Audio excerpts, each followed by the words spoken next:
Buenas tardes a todos nuestros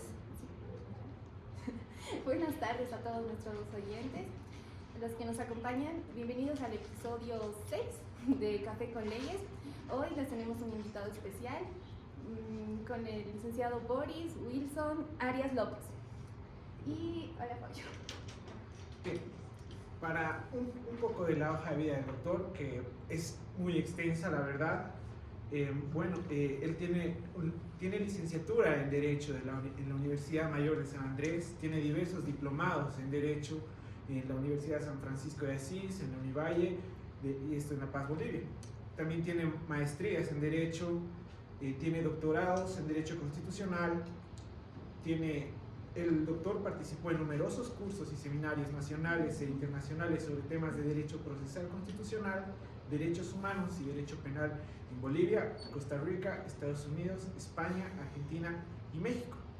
En experiencia profesional, el doctor fue consultor y capacitador en temas de Derecho Constitucional y procesos judiciales.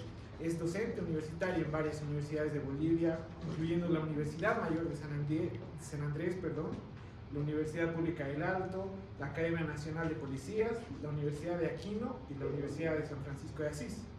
También es consultor para el Tribunal Constitucional Plurinacional de Bolivia.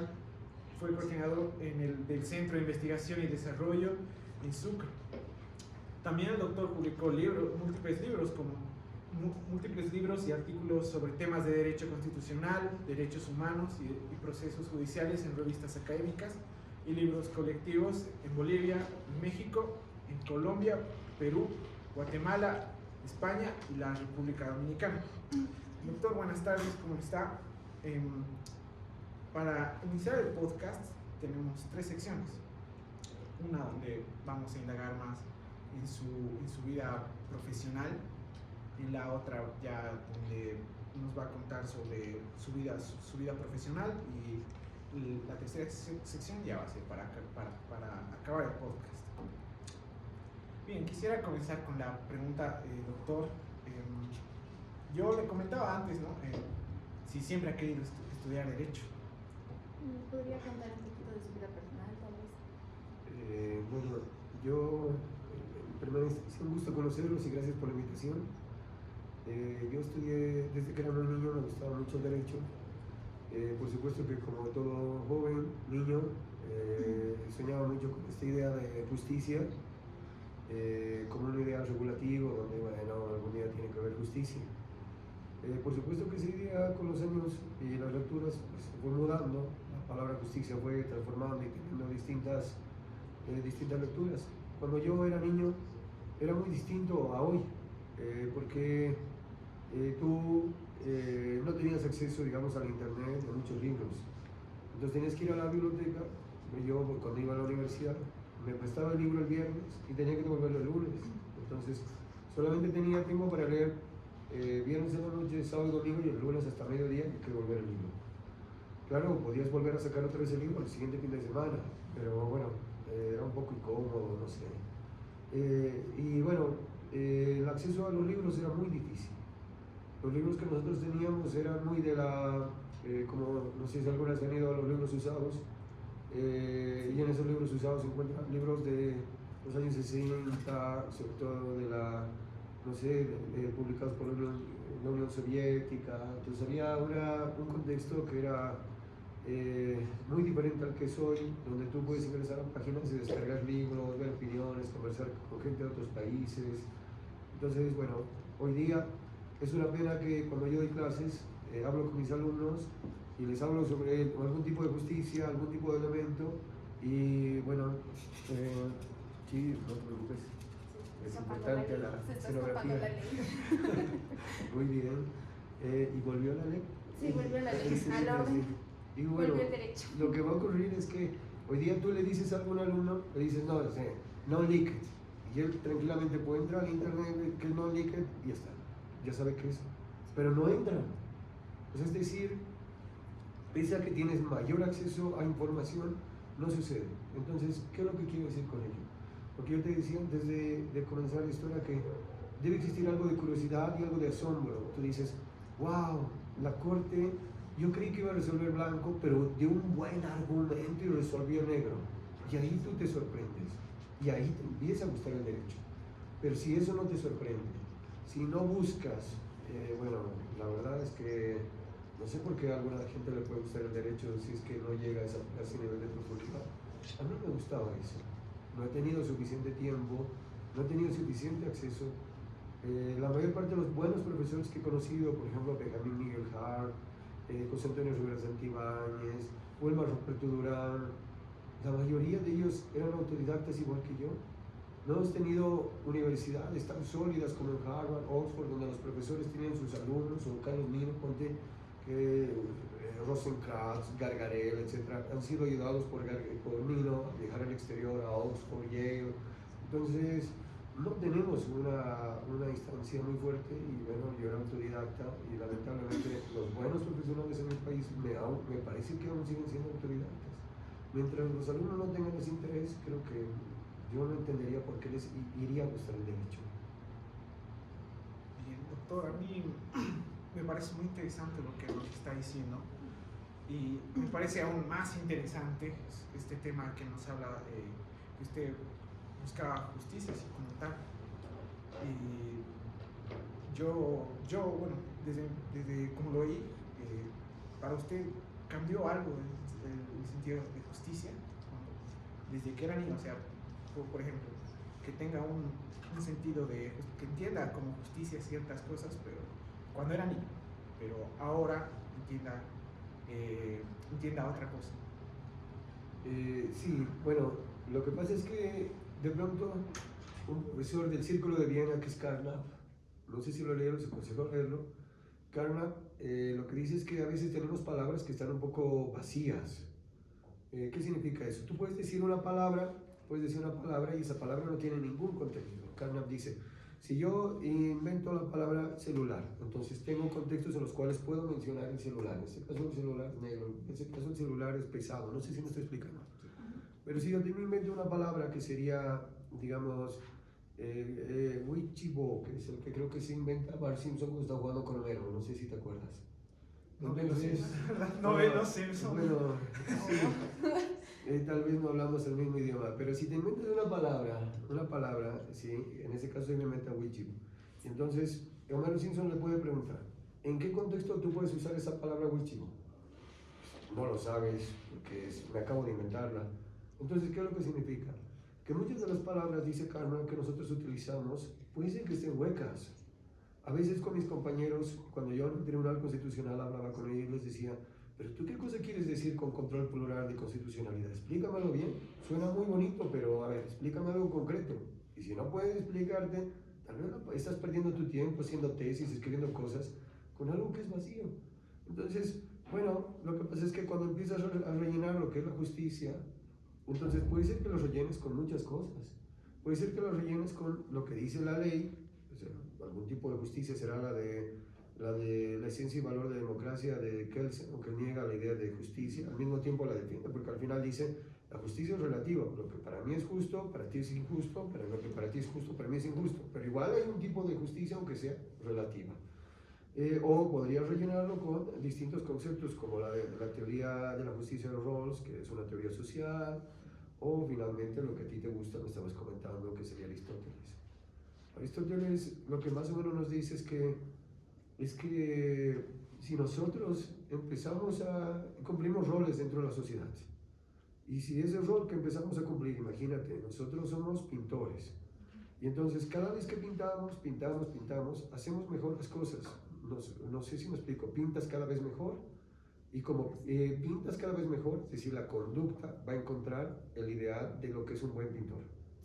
Si más o menos me expliqué, lo que va a significar es que si tú has tomado en tu vida, en tu ropero abres y tienes la pelota de básquet, de fútbol, bueno, yo también tengo muchas de esas cosas que las he dejado en mi vida, y te acostumbras a dejar las cosas, a no terminar los libros, entonces el problema que vas a tener es que, bueno, estás formando tu carácter y quién eres, en otras palabras. Nosotros cuando escribimos algo, defendemos una demanda, los jueces que hacen una sentencia, los profesores que dan clases, cuando escriben su paper, cuando escriben su sentencia, cuando escriben su demanda, lo que están haciendo es dejar parte de sí dentro de ese documento. Y bueno, Aristóteles lo que dice es, esa práctica constante de un determinado acto hace quién eres, y si lo que estás haciendo lo optimizas, y eso está en el marco de una sociedad, lo que estás haciendo es justicia. Esto tal vez no está suficientemente bien explicado, pero significa que cada uno tenemos un lugar dentro de la sociedad, y el lugar que ocupamos, tenemos una determinada labor que es importante para todos, y mientras más hagamos esa labor, pues más cerca vamos a estar a la felicidad y también a la justicia. Sí. Me gusta esa visión. Sí. Bueno, sí, muy interesante lo que nos estaba comentando sobre, ¿no?, que las personas de ahora y los profesionales que nos estamos ahora formando, ¿no?, para ser futuros abogados, deberíamos, como usted dice, ¿no?, abarcarnos más profundamente en el derecho como lo principal, y sobre todo lo que usted es profesional y experto, lo que hemos visto es en constitución, ¿no?, sobre nuestra constitución y sobre la madre de todas las leyes. Y como le preguntaba a Fabio hace un momento, ¿no?, cómo ha cambiado desde que era usted muy joven a lo que es ahora. ¿Qué opina sobre cómo estamos manejando tal vez como la madre de las leyes ahora, la constitución? Tal vez últimamente se ha dado en las noticias, ¿no?, que tal vez ha sido vulnerado, tal vez la constitución. ¿Qué opina tal vez sobre eso?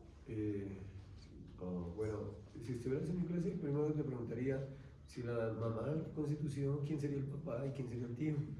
Suena un poco extraño, ¿no? Porque si estamos en un ambiente académico, generalmente lo que intentamos hacer es lo más precisos posibles. Cuando viene alguien y te dice la Carta Magna, y sabes que la Carta Magna es un documento de 1915 que sigue vigente en Inglaterra, que no tiene nada que ver con la Constitución, o ley de leyes, por ejemplo, es un poco extraño. Pero bueno, no creo que haya cambiado mucho. El otro día estaba leyendo este libro sobre Melgarejo, y bueno, Melgarejo dice, cuando reforman la Constitución boliviana, le preguntan, bueno, un diputado ahí hace una perorata diciendo, bueno, creo que la Constitución de ahora es una Constitución muy buena, la Constitución de Melgarejo. Melgarejo dice, bueno, lo que dicen los expertos en el sentido de que esta Constitución era muy buena, esta me la guardo en el bolsillo derecho y la otra me la guardo en el bolsillo izquierdo. Aquí lo único que interesa en mi país, dice Melgarejo, es quien tiene el poder, y señala su arma, y dice de llevar las cosas en este país. Entonces, si vieron esa vez cuando subió Melgarejo al gobierno, Melgarejo tenía Belsu una popularidad enorme, Dios santo. El Tata Belsu era un tipo muy popular. Melgarejo se había revelado, básicamente no podía derrotar al Tata Belsu. Se hace como que sus soldados lo han detenido, se disfrazan sus soldados como si fueran belsistas, se entra al palacio de gobierno, toma una pistola, lo mata. Dicen que lo ha matado que lo mata a otra persona, un soldado, pero bueno, él sale al balcón diciendo, Belso muerto, ¿quién vive ahora? Entonces, si te das cuenta ahí, hay pues una historia que nuestra Constitución es un buen discurso, buenas intenciones, pero bueno, básicamente todas las reformas constitucionales bolivianas, ninguna ha seguido el procedimiento de reforma constitucional. Entonces, eso ya te dice cuán importante tomamos en cuenta la Constitución, ¿no? Sí, exacto. Usted me decía que, bueno, básicamente, por lo que también se entiende, ¿no? A usted le encanta leer mucho. Usted, bueno, sí. ¿Qué más específicamente le gusta más leer sobre el tema político, o hay algo más que le gusta? Bueno, en toda la universidad yo era un poco depresivo. Me gustaba mucho leer a Kafka, me parece brillante. Es increíble. Sí, es increíble, Sí. ¿no? Me gustaba mucho Edgar Allan Poe, no sé si lo leíste. Sí. Igual, es muy deprimente, es para cortarse las venas. Como Y bueno, seguro leíste a Borges. Sí, los filósofos. Sí, no, la verdad es que Borges tiene una literatura pues brillante. Entonces, toda esa literatura es la que me gustaba mucho leer en esos años. La última que yo estaba leyendo es sobre el autor de Camus, Albert Camus. Es igual de un filósofo. Ah, me parece muy interesante. Ah, Camus, claro, sí, El extranjero. Sí, muy Oh, es igual muy bueno. Entonces, sí, yo estaba básicamente sumergido en ese tipo de lecturas. Me gustaba mucho la literatura, entonces, bueno, lo veía un poco aburrido en las clases. Era como que los profesores te repetían lo de siempre. Y bueno, tú ya ibas al fotocopiador y decías la clase de tal persona y sacabas las fotocopias de donde estaba todo el resumen de lo que ellos iban a hablar, hasta los chistes. Entonces me parecía realmente aburrido y las cosas eran absolutamente básicas en general. De tal manera que cuando eh, tenía clases, pues yo me la pasaba leyendo ese tipo de lecturas. Eso fue más o menos hasta cuarto año de la carrera, donde derecho casi no me ha llevado mucho la atención. Los profesores en realidad me habían hecho casi odiar las materias. Y bueno, cuando paso a cuarto año, empiezo a leer, cuando paso un cuarto año, empiezo a leer otras cosas, lecturas más, me parecen más interesantes, muy antiguas. Nuestra biblioteca de la Universidad de San Andrés era súper antigua, su biblioteca se ha quedado casi en los años 70. No hay películas de los años 80 o de los 90, ¿no? No hay libros de esos años de los 80, 90, sino casi de los 70, principios de los 80 está ahí, tenemos buenos libros. Y bueno, a partir de eso ya me gustó mucho el derecho constitucional. Cuando entré a la maestría de Derecho Constitucional empecé a leer primero sentencias de nuestro Tribunal Constitucional, que en ese entonces era muy prestigioso, José Antonio Rivera, Wilmar Ruperto Durán, hacían debates fenomenales en el Tribunal Constitucional. De ahí me pasé a la jurisprudencia del Tribunal Europeo y de la Corte Suprema de Estados Unidos. Y ahí la verdad es que el derecho constitucional me encantó, porque es como los cuentos de Kafka. O como un cuento donde tú crees que va a terminar de una manera y te sorprende. Y entonces tú lees una de esas sentencias y bueno, dice tal cosa y al final te sorprende absolutamente y te resuelve de una manera totalmente distinta. Sí, así es. Sí, muy interesante, sí. Se parece igual a la Constitución. Y como en la anterior vez vino, ¿no? Nuestro invitado especial, ¿cómo se llama? Vigo, ¿no? El profesor Luis Vigo, Rodolfo Vigo. Habló, ¿no? De su filosofía, de cómo es esto, porque una vez yo hablé con otra persona que era de otra carrera y le pregunté sobre la filosofía, así como pensaba de la filosofía, digamos, de derecho, ¿no? Entonces, no lo entendía. Entonces, ¿cómo se puede explicarlo, digamos, de esa manera, de una manera que una persona que no estudia derecho podría comprender? Bueno, lo que ocurre es lo siguiente. La lectura se entiende de manera retroactiva. Yo cuando leí en la Universidad Kelsen, como todo el mundo solamente hablaba Kelsen para insultarlo, ¿sí? Que Kelsen no sirve, que Kelsen es formalista, qué sé yo. Bueno, cuando lo leí con muchos prejuicios y no le entendí absolutamente nada. Y bueno, cuando ya empecé a hacer unas lecturas en el Tribunal Constitucional sobre el DORC y otras cosas, mucho me pateaba a Kelsen. Volví a leer a Kelsen y me pareció maravilloso, pero tampoco lo había entendido. Cuando viajo a Italia y bueno, ahí conozco este grupo de profesores de Génova, Guastini, Comanducci, Chiassoni, etc. Todos hablamos sobre Kelsen, uno empieza a leer sobre artículos de Kelsen y retroactivamente, no sé si es la parte más importante. Tú lees un texto y no entiendes absolutamente nada y cuando lees el segundo texto recién puedes entender el primer texto que has leído. Es decir, el conocimiento que tienes del texto es retroactivo. Y bueno, después de que lees la tercera vez teoría pura del derecho, dices, por Dios, qué cosa tan interesante, estoy de acuerdo, o sí estoy de acuerdo en parte, pero ya por fin lo has entendido. Entonces creo que la lectura tendría que ser así. Yo lo que le aconsejaría a alguien que está estudiando es que lea, no importa que no entienda, que después intente leer otro artículo u otra persona de ese autor. Y en último, ahora tienen inteligencia artificial, pueden decirle, bueno, no entendí nada sobre lo que Kelsen dice de la jerarquía normativa o del intérprete auténtico, ¿puedes darme un ejemplo? Y la inteligencia artificial les va a dar un ejemplo y con eso van a entender el contexto de ese libro. Eso no había en mi época. Tú tenías que ir a hablar con el profesor y el profesor no sabía por Dios nada. Entonces, bueno, tienen una ventaja enorme hoy para profundizar su lectura. Ahora, ¿será una ventaja más? ¿Se considera más una ventaja el tema de la inteligencia artificial o más con una desventaja? Porque a ver, el hecho de que, o sea, es una ventaja, ¿no? De que ciertas cosas que no entendemos nos la puede resolver la inteligencia artificial, pero también no sería algo contraproducente. Por ejemplo, en el tema de las tareas, puede ser, ¿no? Sí. Donde te dicen, tienes que hacer ciertas cosas, tienes que hacer un resumen, tienes que leerte este libro, tienes que hacer un resumen. Entonces tú lo que vas a hacer directamente es, vas a internet, buscas inteligencia artificial, hazme un resumen de esto.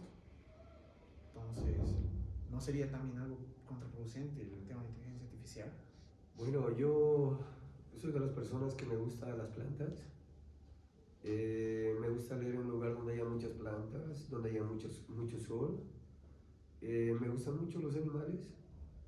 Me gusta acariciarlos, me gusta ver, no sé, algún animal. Y me gusta mucho conversar con las personas. Me gusta sentarme con alguien y preguntarle qué es de tu vida, qué piensas sobre esto, cómo estás, qué sé yo. No soy muy bueno para hacer chistes. Cuando hago chistes tengo que decirle, he hecho un chiste por si acaso. pero lo que va a ocurrir es que me gusta esa relación. Pienso, no sé, tal vez de cuando leí justo a Borges, toda esa etapa, me gustaba también mucho Platón. Me gustaba mucho esto de la mayéutica, la discusión, el sentarse en un lugar, no sé. Y entonces eso me ha hecho muy distante al internet. Me gusta descargar libros ahora por internet. Ahora obligatoriamente leo en inglés. Pasé francés en la universidad. No puedo hablarlo, pero sí puedo leerlo muy bien. Y bueno, me parece muy interesante eso. Pero cuando yo salgo de la universidad, generalmente veo a los chicos, ahora no tanto, porque ya no hay tantos internets como antes. Pero tú salías y todos los chiquitos estaban jugando FIFA, ya no sé si es Street Fighter o alguna cosa así, pero sí, alguna cosa así parecida, donde, bueno, ¿qué significa eso? Tú puedes usar un determinado contenido para algo bueno o para algo malo. Al final de cuentas el celular es neutro. Puedes usar el celular para insultar a alguien o para apoyarle. Entonces, creo que la inteligencia artificial es eso. Simplemente tener que ser una herramienta que en malas manos o en equivocadas manos, pues lo que genera es algo, es una tergiversación sobre lo que es la educación y esas cosas. A mí, lo que tú me dices, la verdad, hoy día me tiene mucho problema porque yo doy maestrías donde tengo 40, 50 alumnos a veces, o en la misma ULSA, este semestre tuve 122 alumnos. El darle una tarea de un trabajo y que tiene 2 páginas, yo no sé si lo va a hacer con inteligencia artificial o no, es muy difícil, porque además las universidades se han ahorrado el dinero de pasarte la tesis y tener un programa que sea de calidad, que te diga cuánto es lo que ha copiado el alumno o qué partes. Entonces tú llegas con la tesis y dices, no sé qué cosa ya se ha copiado. No, a veces buscas por internet si está copiado, pero bueno, necesitarías que se tome con más seriedad eso, ¿no? Sí. Doctor, también nos preguntan acá nuestros espectadores, ¿cuál es su mayor inspiración? Bueno. ¿Quién? ¿A quién o cuál? ¿Cuál o quién es su mayor inspiración? Yo creo que... No sé si viste las películas donde las personas están por morirse y en su vida pasan un montón de imágenes, unas tras de otras. Sí. Y en un solo segundo. Y eso pasa. ¿Nunca te pasó que te pudiste morir alguna vez? ¿No pasó que estabas caminando y se cayó un martillo delante de vos? ¿No? Como la ¿En película serio? de Soul. Sí. ¿No te pasó? ¿No les pasó nunca? ¿Nunca estuvieron cerca de la muerte? Sí, yo sí, la anterior semana que se me una taquicardia. Pero no pensaste en los últimos minutos donde estabas por morirte que en realidad nuestra vida es una interrelación con muchas personas, con muchas situaciones. La vida es muy efímera. Y entonces, sí, yo creo que es eso. O sea, yo creo que cuando nosotros llegamos a la vida empezamos a hacer un montón de relaciones. Y bueno, creo que todo eso que te ha venido en el pasado es lo que hace quién eres. Bueno, y en lo personal, por supuesto, mi familia es una inspiración súper importante. Tengo su fotografía, o sea, es lo que aspiras, pero En general, tú eres una, ¿cómo te digo? Tu transcurso del tiempo es una interrelación con varias personas, varios momentos, varias cosas que has hecho. Si tus recuerdos son, me he quedado jugando Street Fighter, me he quedado en el billar, me he quedado el fin de semana tomando en una fiesta, y la verdad ni me acuerdo qué he hecho. Si he hecho, bueno, la verdad no sé, que puedes recordarte un minuto, un segundo antes de morir. Creo que lo que vas a recordar no vale la pena, o ni siquiera vas a recordar porque estabas borracho, o estabas drogado, o algo así. Sí, creo que es eso.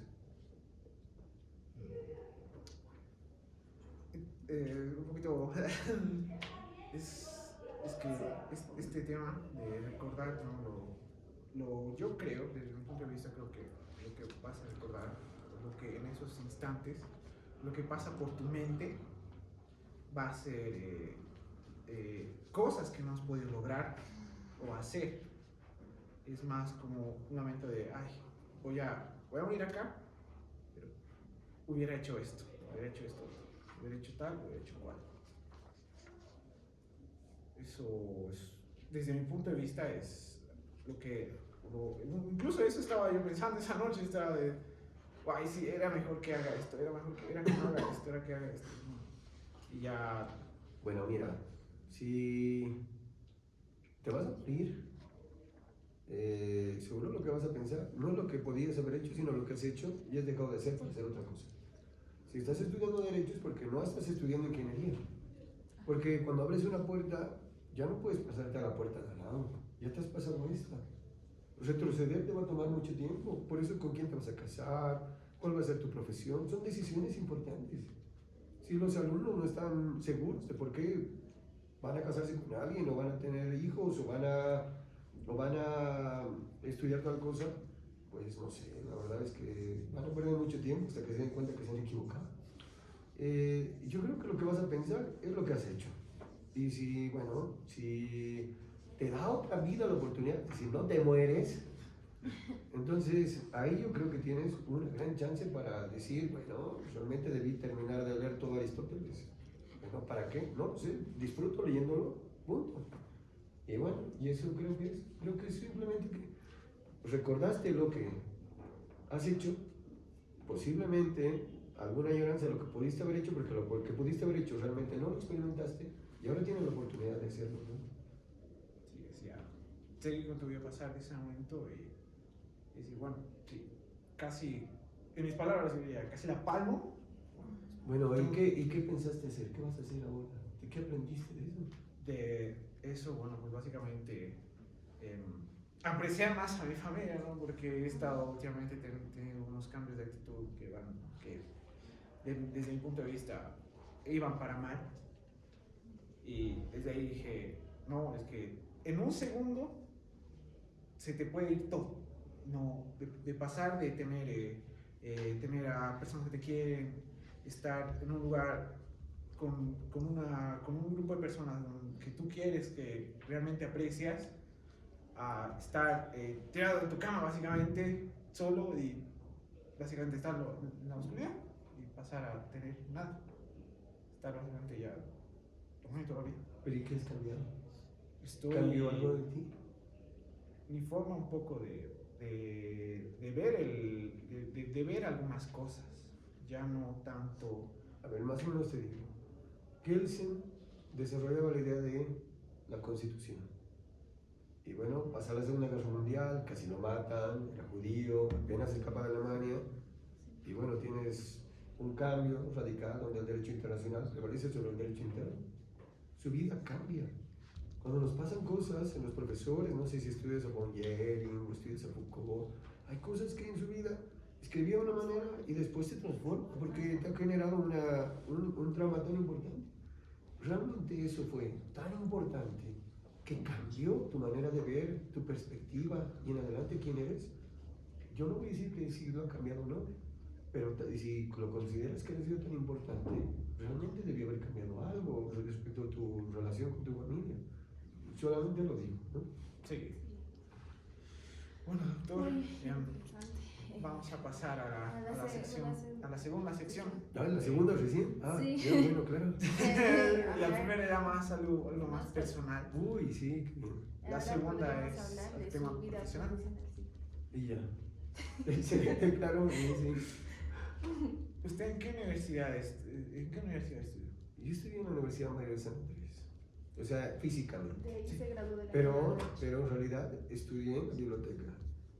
Porque, bueno, como les dije, pasaba una clase que era súper aburrida, y repetían lo mismo, y era un poco desesperante. Entonces, yo, sinceramente,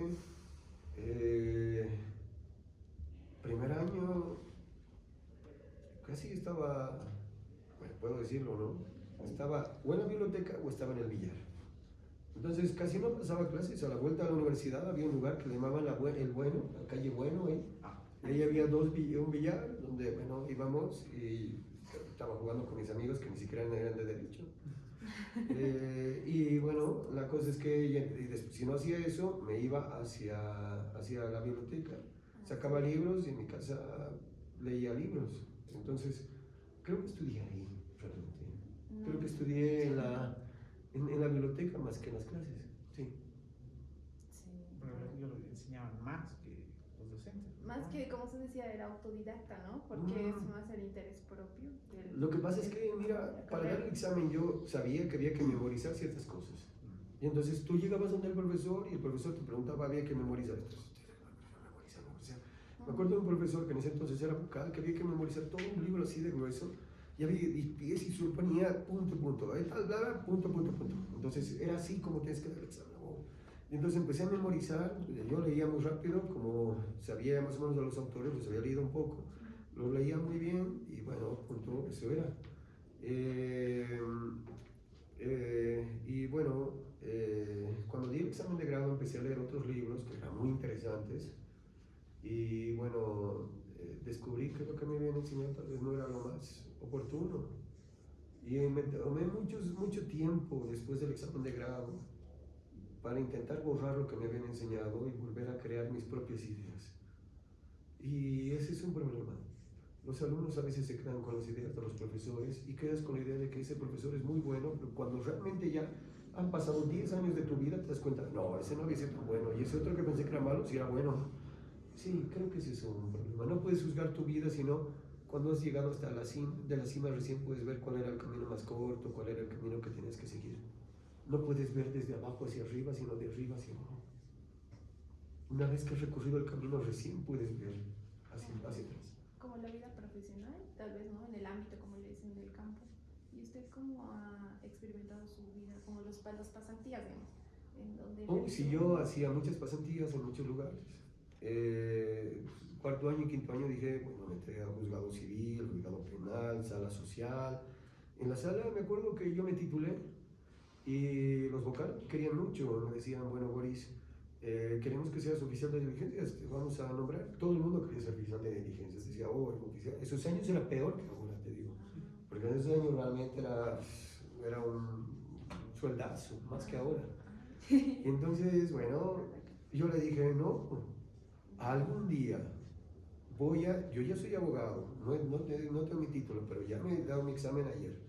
Algún día yo voy a ganar 5 o 6 veces más que un oficial de diligencias.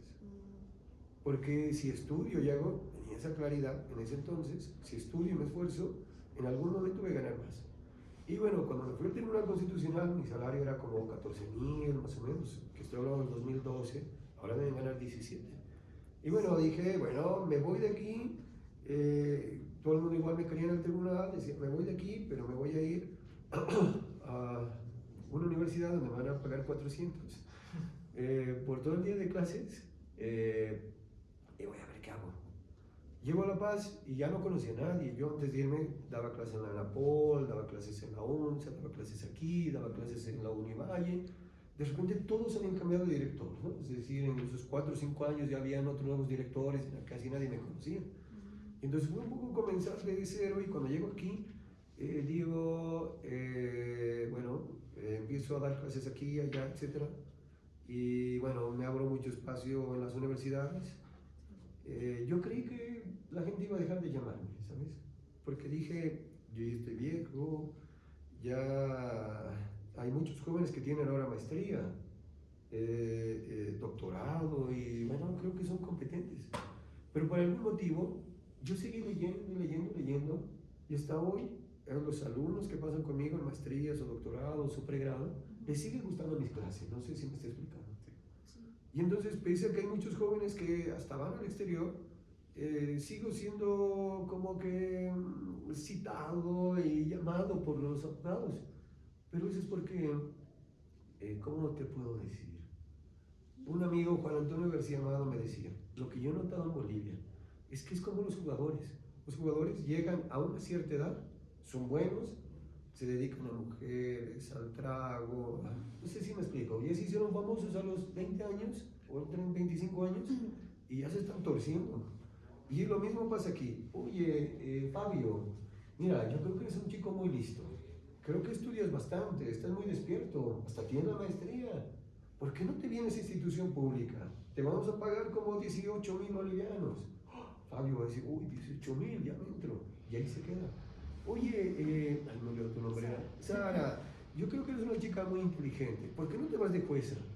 Y entonces los profesores, los mejores abogados, no se dedican a ser profesores porque sus ojos empiezan a brillar y dicen, incluso siendo profesor puedo litigar, y se dedican a litigar en lugar de leer y escribir. No sé si me estoy explicando. Igual que en el fútbol, los tipos más inteligentes me hacían notar con Antonio García Amado, este país tiene la posibilidad de arrastrarlos y llevarlos a la administración pública, a los servicios judiciales, etcétera, por el dinero, por el poder, por todas esas cosas, y bueno, nos quedamos sin profesores, nos quedamos sin personas que escriban, nos quedamos sin... Y eso arruina a las siguientes generaciones horriblemente. Creo que ese es un problema enorme que tenemos de estructura. Básicamente sería deslumbrarse, ¿no? Por el dinero, básicamente, ¿no? En el caso. Es que no es tan sencillo. Cuando, mira, yo me titulo y entonces un amigo empieza a hacer la maestría y conozco a un fiscal, que era un fiscal que tenía mucho poder, nomás, en ese entonces, un fiscal medio poderoso. Me dice, Boris, te falta un mes para ser fiscal, no te puedes nombrar, pero puedes ser fiscal asistente. Bueno, solo el fiscal asistente en ese entonces, estabas ahí y todo el mundo, doctor, ¿cómo está? Salía y todo el mundo me saludaba, etc. ¿No te pasa que te empiezas a creer importante? No es tan sencillo, no sé si me explico, no es solamente el dinero. Sí, yo era en el sentido de selecciones candidato al Tribunal Constitucional. Y bueno, caminaba por la calle y gente que no me hablaba se paraba y decía, Boris, ¿cómo estás? Bien, gracias. Y iba por algún lugar café y alguien del colegio, por Dios, o sea, ya habían pasado cuántos años, venía y decía, hola, Boris, que no sé qué. No sé si me estoy explicando.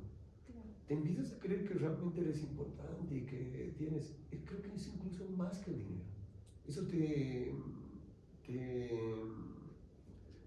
hace perder quién eres. Es muy fácil aquí en nuestro país. Muy fácil manipular, ¿no? Los nuevos profesionales que se gradúan, se dejan deslumbrar por el mismo hecho del título, ¿no? Que cuando uno, no sé, a mí me pasa, ¿no? Que hago mis pasantías o voy al juzgado, te dicen, como yo estoy en el tercer año, pero ya te dicen abogado, así, y uno se siente así como, no sé, importante. Sí, eso es lo que puede pasar. Que te sientes muy importante, sí. O que te hagan sentir muy importante, pero realmente no eres muy importante para ellos, porque después de que hagas el trámite, ya nunca te saludan. Entonces, si tú fueras ministro, seguro la perspectiva que tienes ahorita sería muy distinta por nuestro contexto. Sí. Y usted nos dice que trabajó en el... No, perdón, ¿cómo llegó a trabajar en el de consultor, ¿no? En temas de derecho constitucional? Sí, ¿cómo llegó a ser? Bueno, puedo decirle lo siguiente. Yo fui letrado al Tribunal Constitucional, la magistrada con la que trabajaba tenía mucha confianza en mí. Y bueno, me dice, Boris, tenemos aquí 5 cargos. Los salarios son más o menos 12.500 bolivianos, ¿no? Estamos en el 2012, el sueldo máximo era creo que 19.000, no sé, una cosa así. Estaba bien nomás, ¿no? Estaba bien nomás. Y bueno, por semana yo recibía entrevistas de todos los abogados que venían. Y bueno, tenía una persona con sus lentes y todo, decía, yo tengo maestría en civil. Sacaba su maestría. Y hacía una pregunta, a ver, dígame, si usted fuera magistrado y resolviera de esta manera, ¿cómo resolvería? Cero. Ya, a ver, al siguiente viene otro y dice, ya no tengo maestría, pero sí tengo muchas ganas de aprender. Pues este es el Tribunal Constitucional, usted ya debería saber, no va a venir a aprender aquí. Siguiente, venía, yo soy pobre y no tengo de qué vivir, me da mucha pena, pero no puedo contratar a alguien porque me dé pena. Lo siento. El siguiente, venga, y así, pasaron como 3 años donde la magistrada estaba por ahorcarme porque me decía, tenemos 5 cargos vacíos, por Dios, y no puedes elegir a alguien. ¿Y por qué ocurre eso? En mi criterio. Porque, primero, los títulos que tenemos son engañosos. Vienen con el título de doctorado o de maestría y no pueden ser una demanda de amparo. No pueden ser una resolución. Pero ya. Segundo, creo que el problema que tienes es que si tú vas a las instituciones públicas o al Tribunal Constitucional, los mismos funcionarios son constantemente llamados. Lo lógico es pensar que yo estoy dando maestrías, no sé, en la Andina debo dar ya desde el año 2008, en la UNCE debo dar desde el año 2007, y bueno, uno pensaría, diría, ya son muchos años, ya debería yo jubilarme, debe haber jóvenes muy buenos, pero no hay tantos. No sé si me estoy explicando. Tú vas a la administración pública, un buen administrativista sigue siendo el mismo administrativista que ha trabajado con Banzer, que ha trabajado con Gori, que ha trabajado con Áñez, que ha trabajado con Evo, que ha trabajado con Arce, no sé si me estoy explicando. Sigue el mismo funcionario técnico porque es bueno, es técnico y no hay más. Entonces creo que más o menos algo así pasó. Entré a la administración, o sea, entré al Tribunal Constitucional. Pues yo ya había escrito, había sido, incluso cuando fui letrado, de los 7 magistrados, yo ya había sido docente de 4 de los magistrados, o de 5, creo, 4 de 5. Cuando estuve ahí, todavía hicieron otra maestría y fui casi de todos, salvo de la doctora Ligia Velázquez, creo, y de la doctora Chávez. Pero el resto sí, todos fueron mis alumnos. Entonces, no sé si me explico, es decir, Fabio y ay, de nuevo, Sara, sí, voy a acordarme de la sal. Entonces, no me voy a acordar de eso, digo. Entonces, lo que ocurre es que Sara y Fabio, que si ustedes hoy que están en la edad de leer, leen lo que tienen que leer, no les estoy pidiendo más que eso. Si hoy le echan ganas a lo que quieren estudiar, ya dejen derecho administrativo, no les gusta ya, saquen 51, váyanse al billar en esas clases, aprueban como pueden ya. Pero si les gusta derecho constitucional, métanle derecho constitucional o derecho penal, dedíquense a eso. Bueno, créanme que no les va a faltar el trabajo en este país ni nada. No van a sufrir el hambre ni van a estar como abogados pidiendo, puedo firmárselo por 20 pesos. No va a pasar. Si ustedes tienen la capacidad de decir, mira, Fabio o Sara, vas a ser elegido oficial de diligencias, se te van a iluminar los ojos y tú vas a decir, no, pero cuando haga la maestría del doctorado voy a ganar mucho más que esto. ¿Es así? En el tribunal me pagaban 14, llego a La Paz, al principio estoy muy mal, empiezo a dar clases y bueno, doy clases en tantos posgrados, doctorados, maestrías que, bueno, la verdad es que mi ingreso es sumamente bueno, creo yo, el profesor. Y en algún momento he dicho, pues, lo que ahora estoy pensando es, debo dejar estas cosas para realmente dedicarme a estudiar, a escribir. Y entonces, sí, estoy en eso ahora, me animo a ratos, sigo aceptando cosas, pero quiero renunciar y decir, irme a una cueva, leer con mi computadora los libros y dedicar a escribir. Quisiera algún día ser el primer boliviano, ojalá que se pudiese, que escriba en Doxa, o que escriba en Oxford, o que escriba en la revista de Harvard, porque te van a empezar a leer y cuando alguien te lee te van a empezar a invitar a decir, yo sé que su artículo me gustó tanto que le invitamos a España, que puede venirse a Europa a trabajar y tu salario se va a multiplicar. No sean cortos en la vista, pero cuando les digo eso a mis alumnos no me creen, o sea, les digo, mi profesora me dijo, Boris, si hoy día no estudias no lees la Ilíada, no lo vas a hacer más adelante. Yo les digo, si hoy no leen a Dworkin, los derechos en serio, ¿por qué creen, están seguros que mañana lo van a hacer? Si hoy día tienen tiempo, no tienen hijos, no tienen nada. Bueno, creo que ese es el problema. Y esa es la manera que llega al tribunal. No había más candidatos en ese momento. Es decir, no había técnicos que hayan leído jurisprudencia, que hayan estudiado sobre eso, que hayan discutido sobre temas sustantivos, etc. No hay más. Bueno, lo metemos a él. ¿Y eso por qué te digo? Porque cuando yo voy al exterior, cuando fui, por ejemplo, a León, donde Juan Antonio García Amado, al frente de mí estaba comiendo con dos jóvenes que eran españoles. Y bueno, los dos tenían 21 años, ya tenían doctorado, más o menos, 21, 22. Y los dos estaban yendo a Oxford. Eran de unas familias muy ricas en España. O sea, es decir, sabían hablar 4 idiomas más o menos. Yo no puedo compararme con ellos.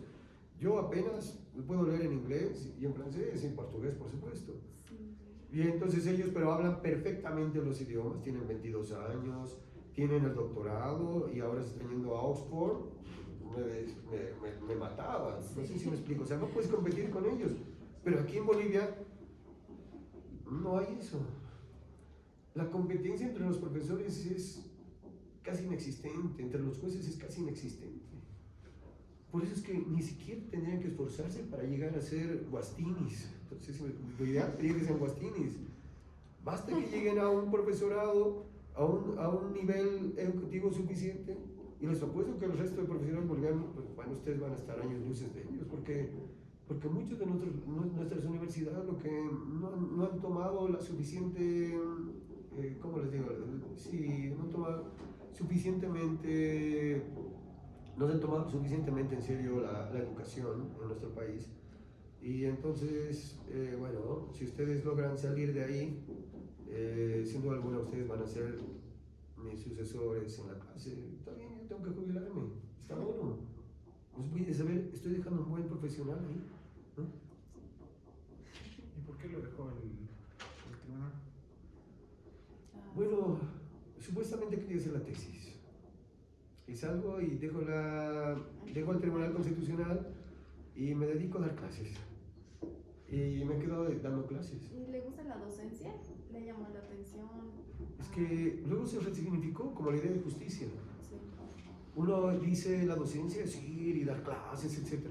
Y cuando empiezas a leer, etc., en realidad el docente es el que escribe. En Oxford, Harvard, etc., es un docente que tiene publicaciones, que tiene, no sé si me estoy explicando. Se resignificó hoy día lo que significa ser docente.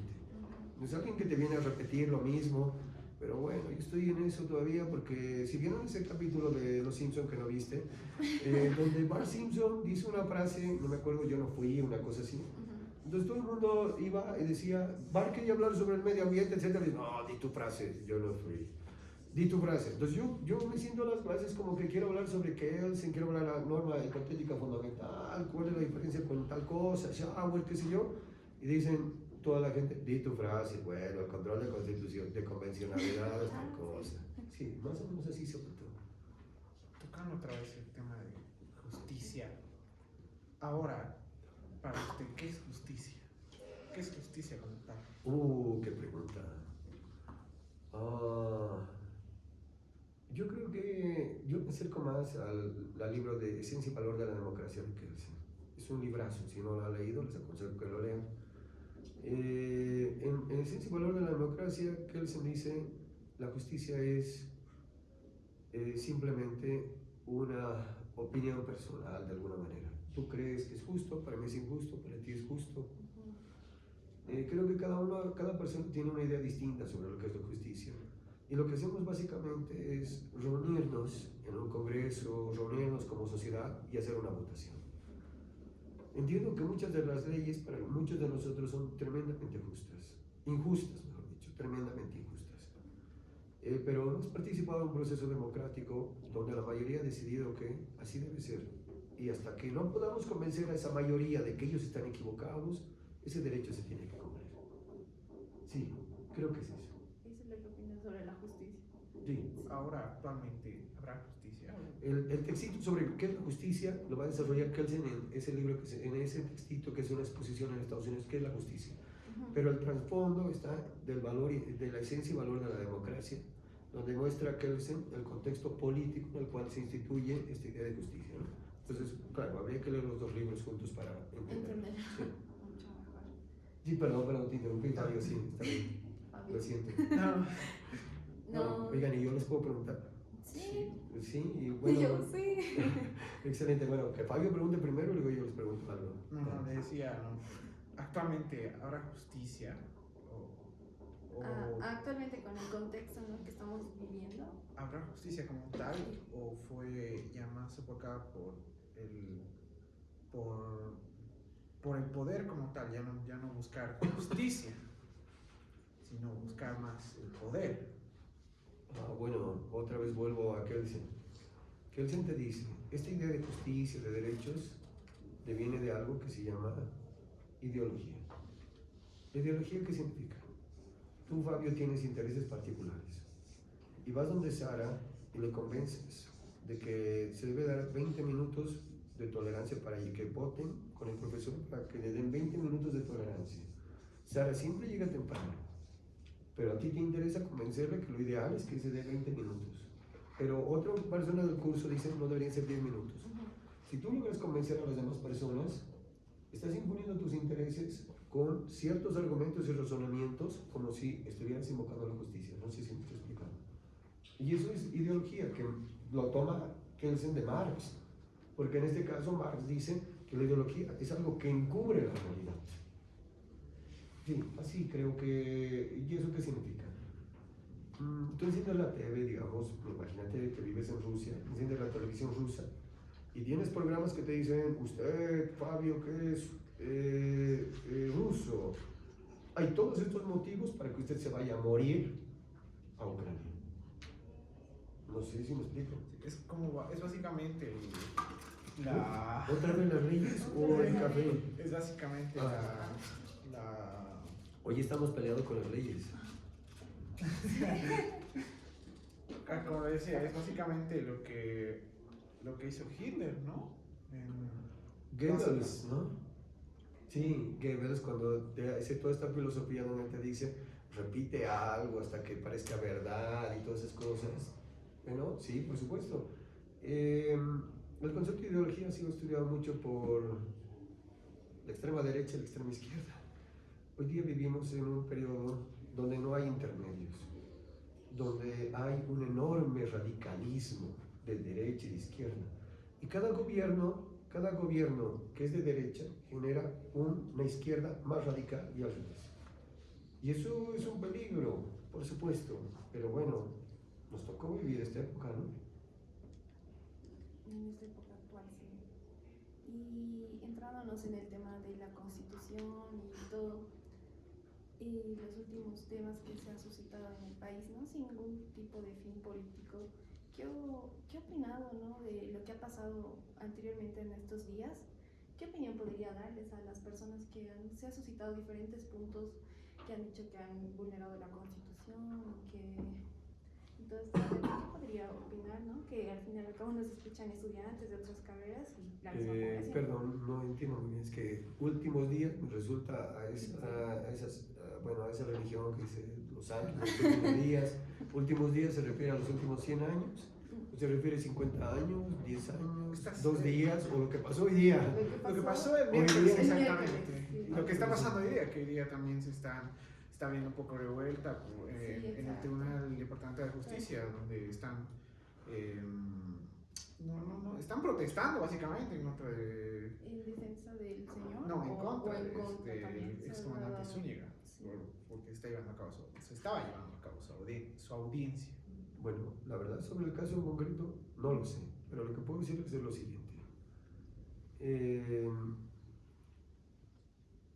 No sé si cuando han salido a la calle han visto,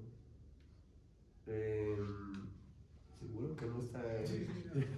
Entonces, oye, creo que esta vez es el café. No, eso está Otra vez. Es que hablamos de leyes y se escapa. Sí, bueno. Ya, excelente. Si salen a las calles, lo que ustedes van a ver es gente que pide limosna y no les da pena, ¿no? Sí. No, sí es muy lamentable. ¿Y por qué? Porque finalmente son niños que están en las calles y o la nivel social tal vez, ¿no? Que ven niños que están ¿Y crees que estudiando. alguna vez te pudiese pasar eso? Que tú y tus hijos tengan que ir a pedir limosnas, como a veces pasan con algunos venezolanos o migrantes. ¿Crees que algún día, qué harías tú si estuvieras en esa situación? Buscar la mejora para, sobre todo para los menores. Bueno, si tú estás pidiendo limosna es poco lo que puedes hacer. Bueno, yo creo que el Estado de Derecho, generalmente decimos, está vinculado a algo que se llama el cumplimiento de derechos y al cumplimiento de la ley. Nosotros hemos elegido un gobierno para que supuestamente haga real esos derechos. Pero bueno, ya hemos entendido, creo, tal vez no, que los derechos se basan, ese es un libro muy bueno que igual les aconsejo leer, de Holmes, que se llama El costo de los derechos. Lo que te dice es que el derecho no es gratuito. Si tú reconoces el derecho a la vida, debes crear toda una institucionalidad, policías, militares, que sé yo, para proteger el derecho a la vida. Entonces no hay derecho que no cueste dinero. Y cuando se te acaba el dinero, pues, no sé, vives ya no hay derechos en realidad, ¿no? Entonces, ¿yo cómo lo podría ver? Primero, una ruptura constitucional se da cada vez que este gobierno, el anterior gobierno y el anterior gobierno se pasan las leyes, se pasa la constitución, se pasa todo eso. Es una especie de mini golpe de Estado, no sé si me explico. Ah, bueno, hay carrera administrativa. Bueno, sacamos una ley, eliminamos, que creamos nuevos requisitos y nunca implementamos los requisitos y ya se eliminó la carrera administrativa. Liberalismo puro. Hay un quiebre del ordenamiento jurídico. Entonces, en este caso, hay quiebres que son más fuertes que otros. Por supuesto que un golpe de Estado es más fuerte que el incumplimiento de un reglamento, de una ley. Entonces, pero la diferencia entre saltarse los derechos laborales de los funcionarios públicos, saltarse lo que dice el ordenamiento jurídico y hacer un golpe de Estado, no es cualitativa, sino cuantitativa. No sé si explica mi respuesta, si se entendió lo suficientemente clara sobre la ruptura del ordenamiento jurídico. Hay distintos grados, ese es más grave, pero no significa que los otros dejen de ser importantes. Porque para esa persona que está pidiendo limosnas, que está viviendo, bueno, que tal vez se va a morir, es muy, muy grave ese pequeño quiebre de la promesa del texto constitucional en el reconocimiento de derechos y en la ineficacia del gobierno. Entonces, bueno, vuelvo a repetir, no es una diferencia cualitativa, sino cuantitativa. Hablando de la Constitución, ¿cuál es la importancia de la Constitución como tal? O, sí, del derecho también, ¿cuál es la importancia de la Constitución y del derecho constitucional también?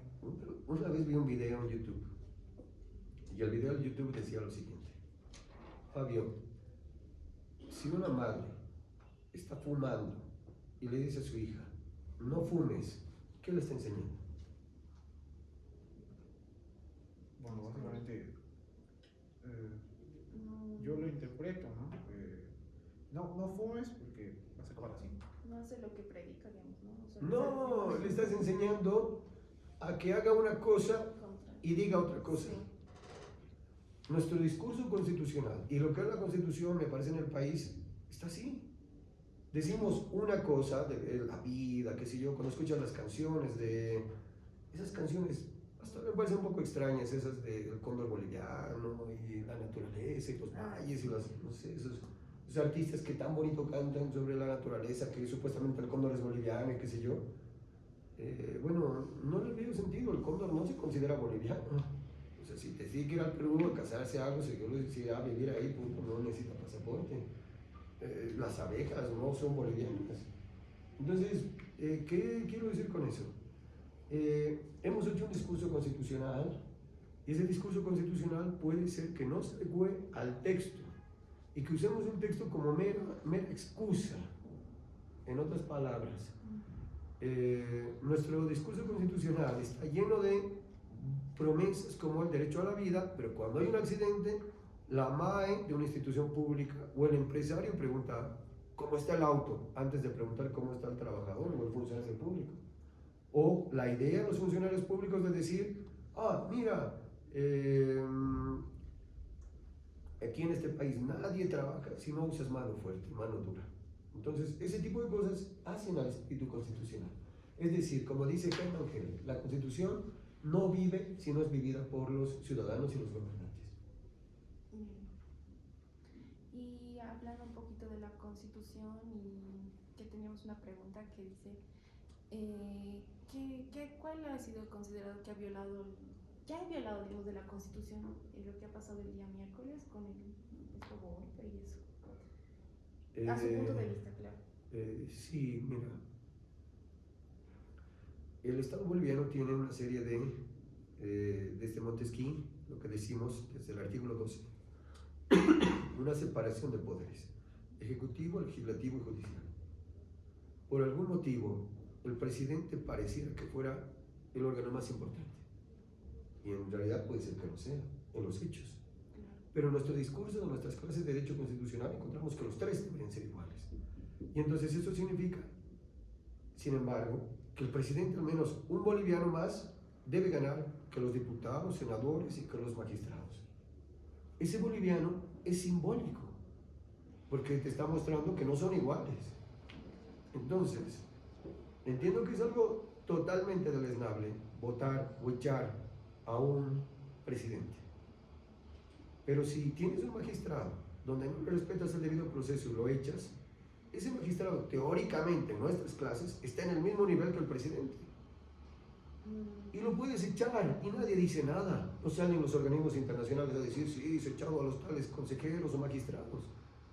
Entonces, por eso creo que esta idea de golpe de Estado, como dice Kelsen, es cuando quiebras el ordenamiento jurídico, ¿sí? Al margen del propio ordenamiento jurídico. No solamente cuando hay un golpe de Estado, no sé si me estoy explicando. Entonces, el golpe de Estado para Kelsen se da en actos, incluso pequeños, pero, vuelvo a repetir, podemos diferenciar de manera cuantitativa los actos graves de los actos menos graves, ¿no? Así es, a mi criterio. Y ese es, también puedes revisar a Kelsen, ese razonamiento, ¿no? Sí. Bueno, doctor, pasando también ya a la tercera sección. ¿No habíamos terminado ya? No.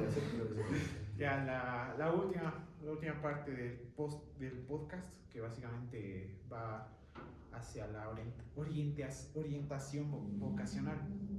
De los estudiantes, ¿no? Que se están interesando por la carrera de Derecho. ¿Qué les podría decir? Ya que este podcast el objetivo de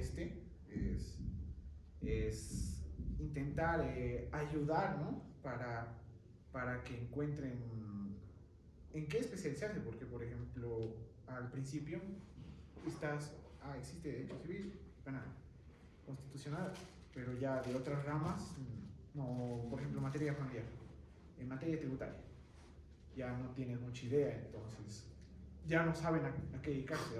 A los estudiantes de primer año, ¿en qué te vas a especializar? No sé, o dicen, no, yo voy a especializar en derecho penal. ¿Cuál sería usted un consejo para ellos, ¿no? Para ver en qué podrían especializarse? Fabio, ¿alguna vez te has enamorado? Sí. ¿Sí? ¿Una vez? ¿O más de una vez? No. ¿Y tú te has enamorado? Sí. ¿Sí? Bueno, más o menos el derecho es algo así, tu profesión tiene que ser algo así. Cuando están enamorados, están caminando como babosos por las calles, ¿no? Detrás de otra persona.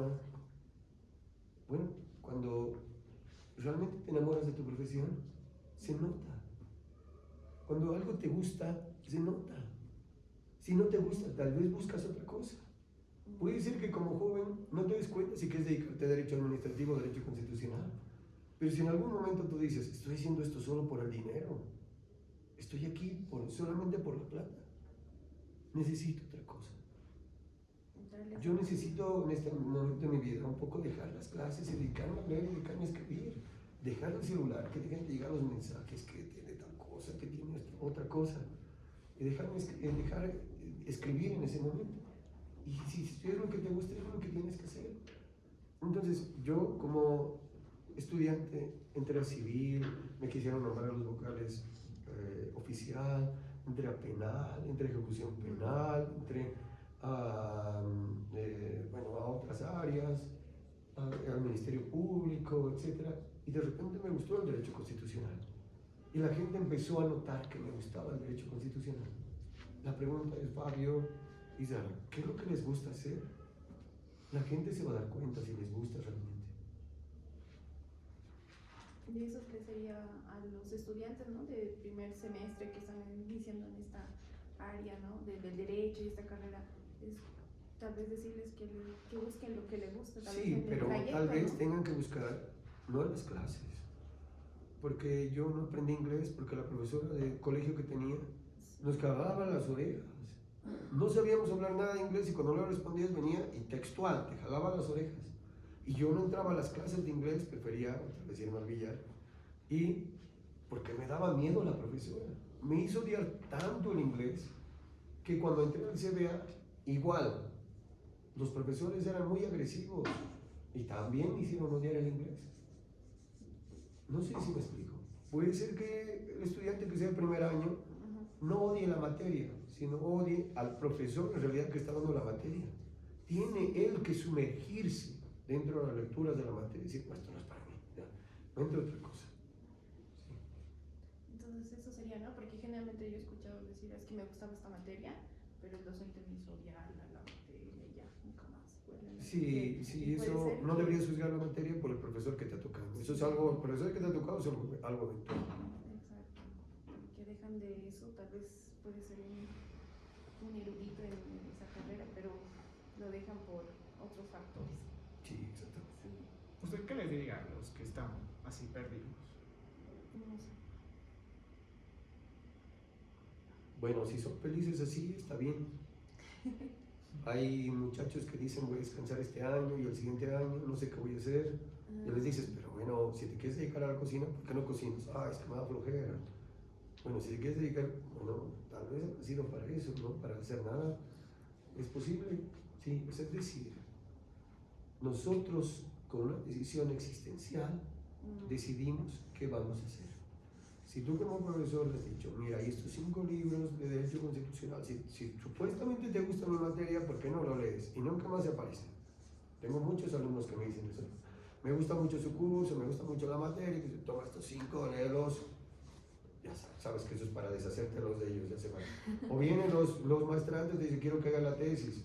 Bueno, mira, yo no te lo ves en la tesis, tú tienes que leer los libros, acá están, me vienes con el avance de la tesis. Ya sabes que eso es para que se vayan, los has votado, punto. Dices, bueno, entonces ellos tienen que decidir, ¿sí? Si realmente les gusta el derecho, si quieren hacer orgullosos a sus papás, pues se quedarán a leer, ¿no? Se quedarán a estudiar, tendrán el interés suficiente. Por eso es que la Biblia dice, muchos son, muchos son, no, bueno, la Biblia ¿sí? Es católica o protestante, cristiana, y entonces muchos son los llamados. Ah, sí, adiós, Algo así. Está muy bien, muy bien. Muchos son los llamados y pocos los elegidos, tú lo sabías. Entonces, de eso se trata. No es que todos los de tu curso, cuando hablo, digamos, con autoridades de la universidad, que tenemos que dar importancia en la investigación, no es así. De los 50 alumnos que están, 1 o 2 se dedicarán a investigación. Los demás está bien que vayan a litigar, que vayan a penal, que vayan a otros, pues se dedicarán a una segunda profesión, se darán cuenta que el derecho no les gusta y otros se dedicarán. Lo ideal es que se hubiesen dado cuenta que no les gusta, es 10 años antes. Súper. Sí. Bueno, ¿quieres acotar algo, Fabio? Tal vez. No, sí, en cuanto a un poco, no, también entender un poco, cuando nombra a los perdidos era a los que no sabían nada, en qué especializarse, ¿no? Mira, yo creo que, no sé si leíste El hombre en busca de sentido de Víctor Frank. ¿Lo leíste? Creo que a mí no me suena. Oh, es un librazo, les aconsejo que lo lean realmente, porque dice, él estuvo en Auschwitz, campo de concentración, y él dice, la única manera en que yo pude sobrevivir a Auschwitz es creyendo que había un motivo para sobrevivir, dando sentido a tu vida. La pregunta es, y él narra algo que él le llamaba los musulmanes. Los musulmanes eran unas personas que caminaban ahí perdidos, se podían chocar con la pared y no pasaba nada, porque habían perdido el sentido de la vida. Yo le pregunté a una joven, a una de mis alumnas en la católica, le digo, oiga, ¿por qué se sienten siempre cansados, no quieren hacer nada, etcétera? Y me responde, porque somos jóvenes. Puede ser, tiene un sentido. Pero yo encuentro que muchos de mis alumnos, sus papás hacen un esfuerzo para pagarles las universidades. Si ellos creen que los profesores son malos, imagínense cómo van a ser sus jefes. Van a ser mucho peores. Y todavía si llegas a trabajar. Entonces, ellos tienen la oportunidad hoy día de hacer orgullosos a sus papás, de hacer algo por ellos mismos, pero no se dan cuenta porque creen que siempre van a ser jóvenes. Y no, la verdad es que un día van a llegar al espejo y se van a ver súper viejos y ya nadie les va a tolerar. Les va a decir, tú tienes que buscar trabajo, ¿qué estás haciendo aquí? Tienes que salir. Y si no tiene capacitación, aunque se haya titulado de abogado, no va a encontrar trabajo porque va a ser como entre todos esos entrevistados que yo tomaba, que los directores jurídicos toman y dicen, pero este chico es político, no, necesito a alguien técnico, no, siguiente. Van a estar rogando trabajos y eso creo que, bueno, a nadie le debe gustar, le tendría que gustar eso. Pero así pasa. No puedes exigirle que haga algo que no puede hacer, él tiene que decidir por sí mismo. Como dicen, creo que los 20 es la edad que más se sienten perdidos, ¿no? Como todos los oyentes y como Fabio, mi persona, estamos pasando en la etapa de los 20 y como escuché cuando leí esos libros también, ¿no? De filósofos que dicen, como usted nos mencionó, creo que es la decisión más de elegir el camino que nos gustaría. Último libro que les aconsejo, Kierkegaard, Temor y Temblor. Dios se parece a Abraham, ¿no? Ajá. Y él le dice a Abraham, lleva a tu hijo a tal cerro y mátalo. Su hijo era Jacob. Isaac. Tenía que matarlo Isaac. Y esa noche se pregunta a Kierkegaard, si tú fueras Abraham y se te ha parecido a Dios inequívocamente y te ha dicho, mata a tu hijo, ¿lo matarías o creerías que quien se ha parecido ha sido el diablo que te está tentando? ¿Cómo puedes estar segura realmente que quien se te ha parecido es Dios y no es un engaño del diablo? Y esa angustia que desarrolla Kierkegaard en ese libro tan exquisito es la angustia que tú tendrías que sentir cuando vas a decidir con quién casarte, qué vas a estudiar o qué vas a hacer. Esa es una angustia que te hace sentir vivo, ¿no? Sí. Bueno, muchachos, ¿alguien más tiene alguna pregunta? Como digo en mis clases, acabará con esto. Bueno, ya acabando, ya para terminar, le tenemos un presente, doctor. Uy, un presente, no esperé eso. Muchas gracias. Un pequeño recuerdito. De la sociedad científica es nuestro estilo de café con Mira, leyes. café con leyes, no se caen las leyes, ¿no? No, esta este ya sí, está pegado. está pegado, sí. Un pequeño presente que tenemos. Muchísimas gracias. Sí, En forma cuando también de agradecimiento. tome mi café me voy a acordar de ustedes. Y nuestra charla. Sí, espero que de aquí a 20 años, sea que nos veamos litigando, va a ser muy interesante ver, ahí está mi profesor, ¿no? Va a ser bueno vernos en un amparo, o tal vez me puedan sustituir en la universidad, ustedes sean los siguientes profesores. Pero les pido que estudien, que escriban libros, que se dediquen a eso, le tomen en serio. De verdad, van a ganar menos al principio, pero después van a ganar mucho más que sus compañeros que hoy día van a estar ganando, digamos, dinero. Sí, eso es cierto. Gracias. Muchas gracias. Doctor, más bien, muchas gracias a usted por acompañarnos en esta tarde, ya noche, y nada, finalizarlo con un adiós, gracias a nuestros clientes. Y bueno, esto fue Café con Leyes. Muchas gracias. Chao, Adiós. suerte. Adiós.